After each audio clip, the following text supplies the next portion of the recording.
Michel est morte en se faisant passer pour l'épée de la liberté afin de sauver Mathilde. Quant au comte de Clermont, sa première tentative pour éliminer Mathilde venant d'échouer, il veut mettre un nouveau plan en œuvre afin de supprimer la sœur cadette de la reine Marie-Antoinette.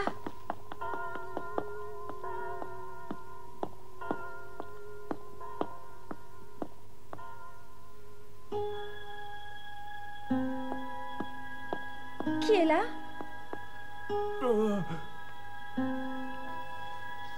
Bonjour, je m'appelle Gilbin, je suis le nouveau domestique du couvent. Pouvez-vous me dire ce que vous faites ici? Oui, mademoiselle, je viens d'apporter les bagages d'une nouvelle compagne qui partagera votre chambre. C'est une nouvelle élève qui arrive au couvent? Oui, mademoiselle. Bien, je l'attends.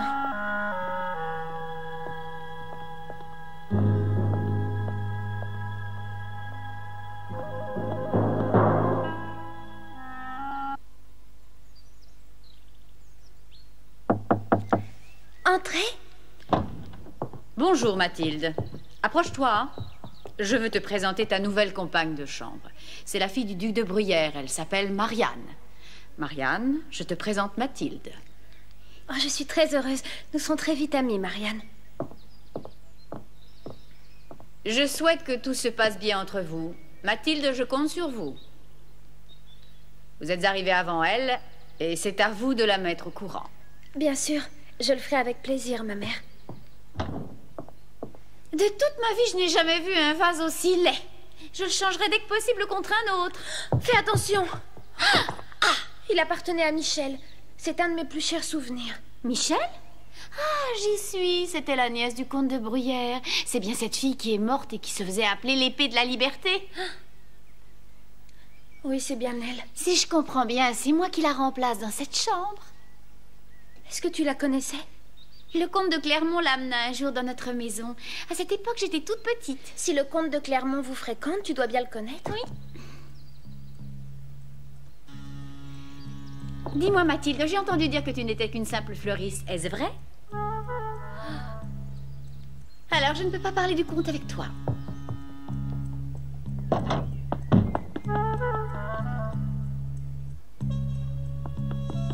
Mère Andrea! Mais que se passe-t-il donc, cher enfant? Mère Andrea, mon rang ne me permet pas de partager une chambre avec cette fleuriste. Elle est devenue la fille du comte de Vaudreuil. Ma mère! Oh!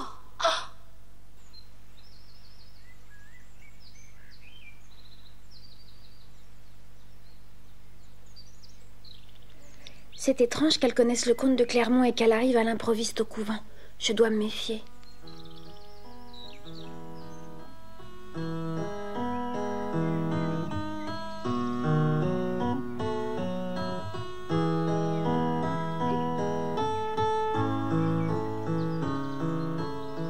Mathilde de Vaudreuil, il faut que je m'en débarrasse au plus vite. Avez-vous un moment, monsieur le comte? Pour vous, j'ai tout mon temps. Je viens d'apprendre que vous avez donné des ordres pour refaire les jardins du palais. Comme si cela ne suffisait pas, vous avez ordonné aussi de construire une serre et même un petit moulin à vent. Ce sont des travaux qui étaient prévus depuis longtemps. Il y a autre chose. J'ai su, par ailleurs, qu'une partie des fonds destinés aux travaux est allée finir directement dans vos poches. Monsieur le duc, j'espère que vous ne prêterez pas foi à ces mensonges honteux. Vous voulez dire que vous n'êtes pas contre un contrôle de vos comptes? Dans ce cas, j'aimerais avoir vos livres comptables dès demain. Si vous pensez que ces livres peuvent vous intéresser, comme vous voulez, je vous les apporterai. J'y compte bien.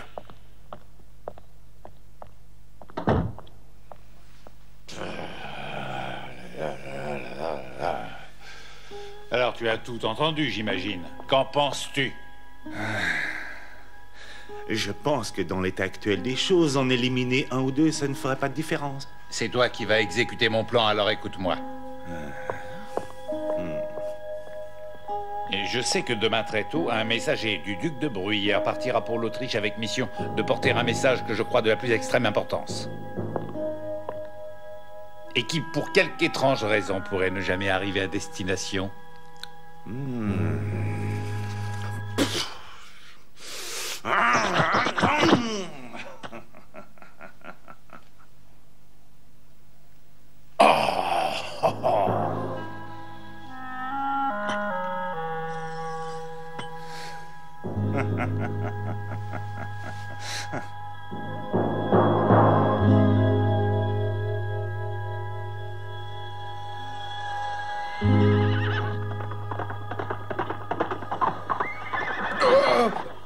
Mais qui êtes-vous donc? Je suis quelqu'un qui veut ta vie. Allons, courage, nous avons accompli notre mission avec succès en Autriche. Et nous serons très bientôt arrivés à Paris.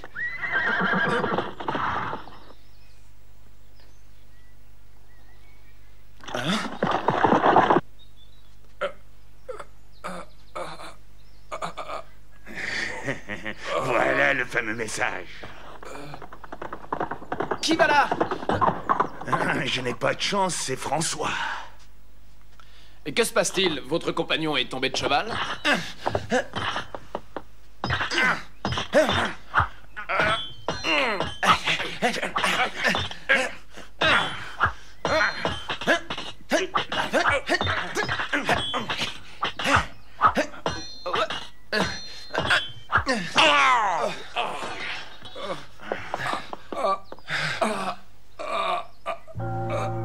Au secours!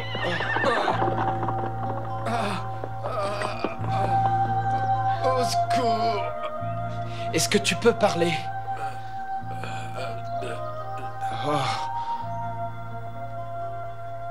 Mais ce garde porte les armoiries de la famille du duc de Bruyères. Le message... Mais quel message? La lettre du roi. Raconte-moi, fais un effort. Parle! De quelle lettre s'agit-il? Qui t'envoie? Vite, dis-moi!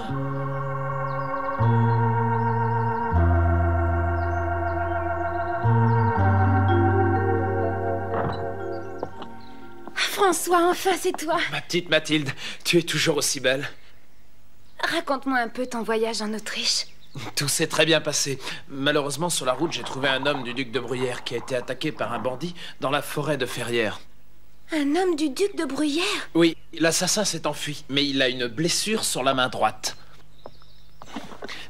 Je dois maintenant rentrer à Paris. Fais attention à toi, Mathilde. Oui. Au revoir et à bientôt.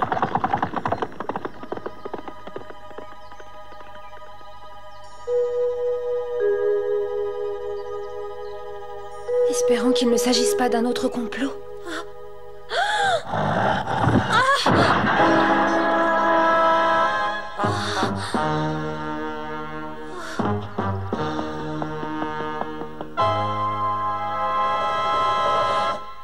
On a coupé la corde avec un couteau. Oh.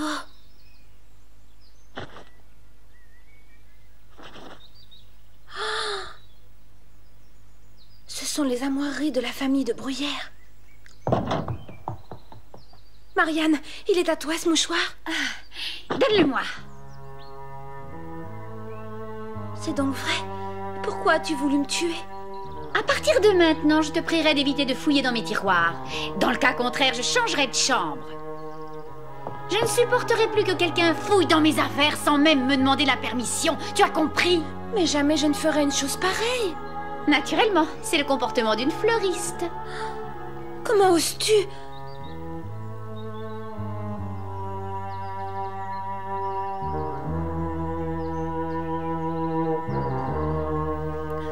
Marianne, ça suffit.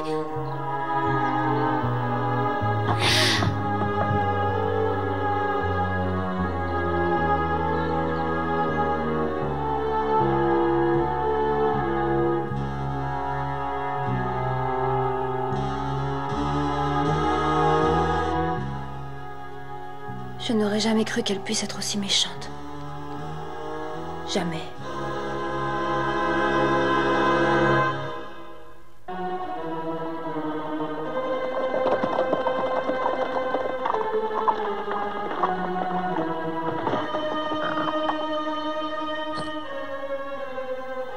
Qu'y a-t-il? Vous allez venir avec nous.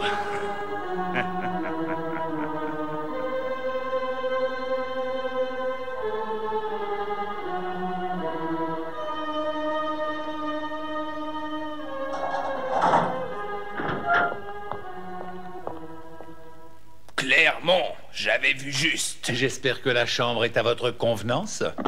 Que comptez-vous faire de moi, messieurs? Je veux que vous assumiez toutes vos responsabilités pour le vol de la lettre personnelle de Sa Majesté. Comment connaissez-vous son existence?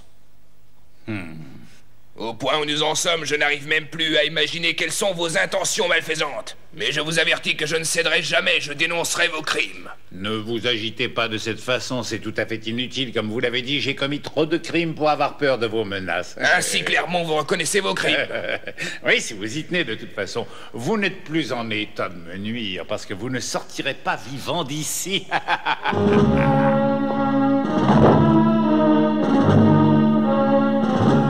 Quoi? Tu n'as pas réussi? Raconte-moi. Pardonnez-moi, mais au dernier moment, elle a esquivé le lustre. Tu me connais. Tu sais que je n'accepte pas les excuses. Je ne pardonne jamais. Et un échec est punissable. Je vous en prie.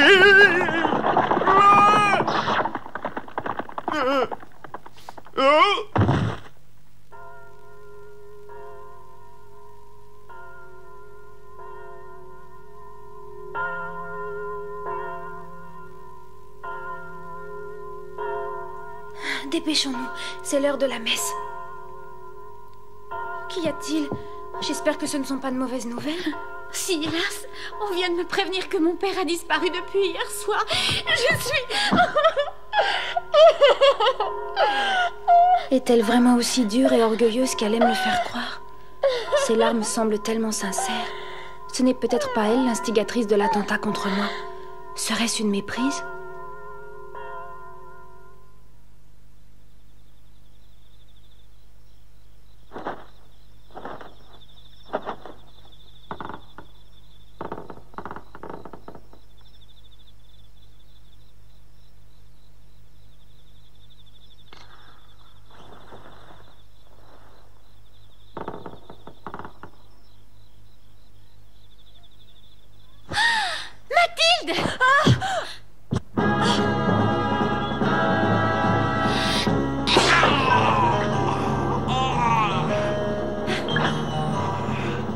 La cicatrice.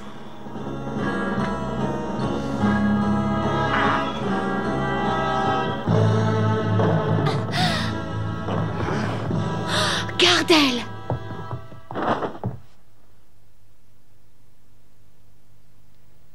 Oh, je dois vraiment te remercier, Marianne. Tu m'as sauvé la vie.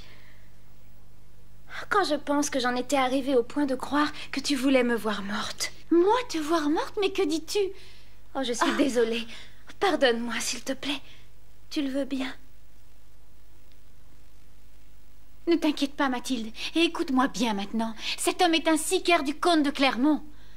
C'est le lieutenant Gardel. Et c'est lui aussi qui, pas plus tard qu'hier, a tué le garde de ton père. Alors tu penses que c'est le comte de Clermont qui a fait enlever mon père?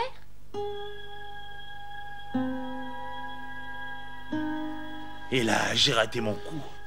Tu auras certainement très vite l'occasion de te racheter, mais pour le moment, occupons-nous d'un autre problème plus urgent. Les gens à la cour se demandent ce qu'est devenu Bruyère. C'est pour cela que nous devons en terminer avec lui cette nuit.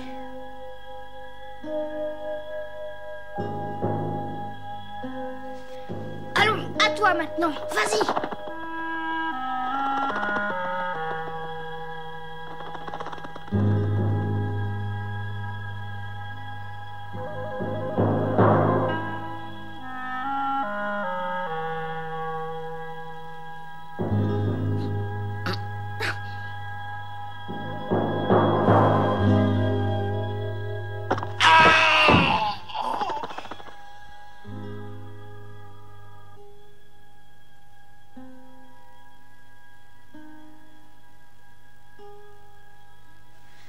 Où est-il enfermé?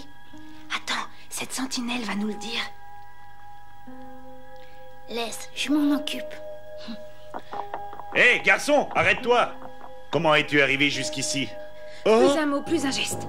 Ne bougez plus et dites-moi où est enfermé le duc de Bruyère. Le duc de Bruyère est dans une cellule des souterrains, je le jure. Oh!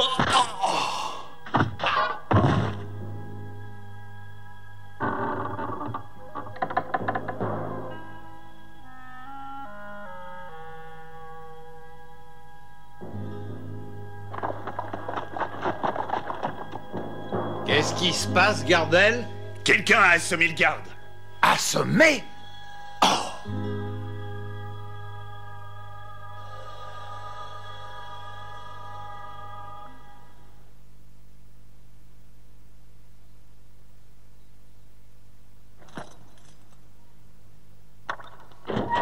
Non, ce n'est pas possible. Chut. Je vous en prie, suivez-moi sans faire de bruit. Comment avez-vous su que j'étais ici? Je vous en prie, je n'ai pas le temps de vous expliquer. Allons-y.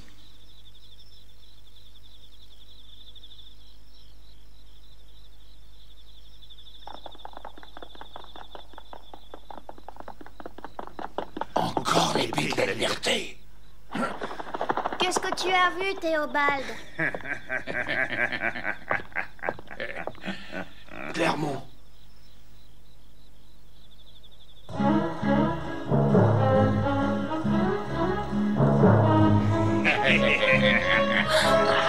Allez vous mettre à l'abri tous les deux pour l'instant. Allez, faites vite. En garde! Duc, fuyons! Ils ne doivent pas nous échapper, prenez-les!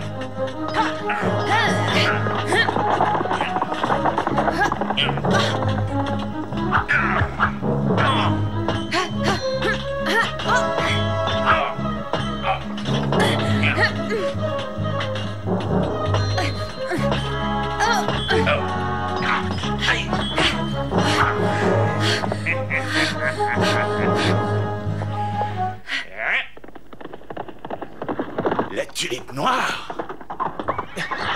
Sois tranquille, je vais m'occuper d'eux. Nos amis t'attendent à l'orée de la forêt. Mathieu et le duc sont donc hors de danger? Tu as bien deviné. Va vite les rejoindre. À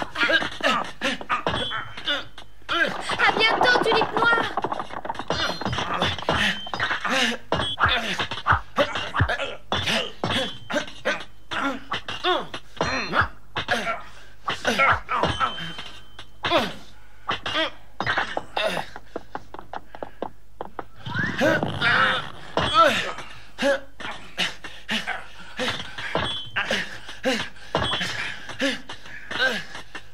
Je dois me mettre à l'abri et vite.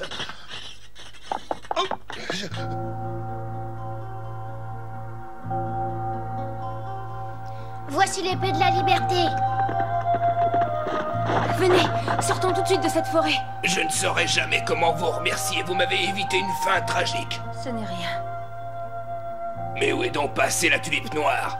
Ne vous inquiétez surtout pas pour la tulipe noire, il arrive toujours à s'en tirer.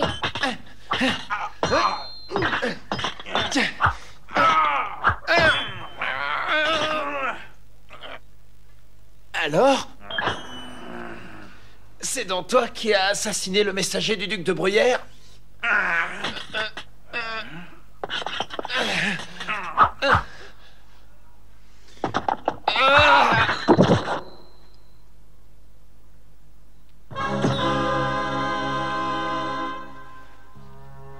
Comment as-tu pu deviner que c'est moi qui ai tué ce garde? Cette blessure à la main droite me le prouve. En ce cas, il n'y a plus de doute. Tu ne peux être que François.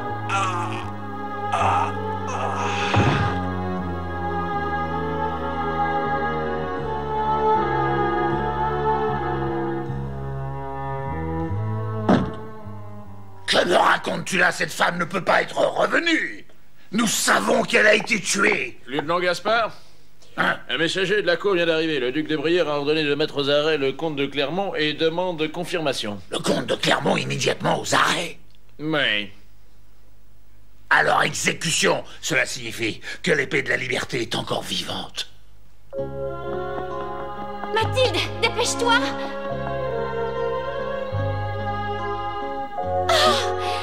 Oh, tu es sauf.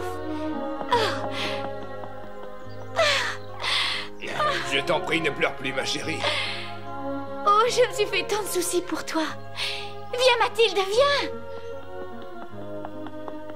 Je veux te présenter mon amie, ma nouvelle compagne de chambre, Mathilde de Vaudreuil. Enchantée de vous connaître. Le plaisir est pour moi. La mère supérieure m'a parlé de l'affreux incident qui a failli faire de vous une malheureuse victime. Ce que je veux savoir maintenant, c'est la raison pour laquelle Clermont voulait votre mort avec tant d'acharnement. Pouvez-vous m'expliquer? Je crois que non. C'est vraiment dommage de ne pas en connaître le motif, mais dans tout ça, il y a une consolation. Grâce à l'épée de la liberté, Clermont est hors d'état de nuire. Alors, c'est l'épée de la liberté qui nous a sauvés. Si tu savais combien j'aimerais la connaître. Et toi, Mathilde? Oh oui, j'aimerais aussi.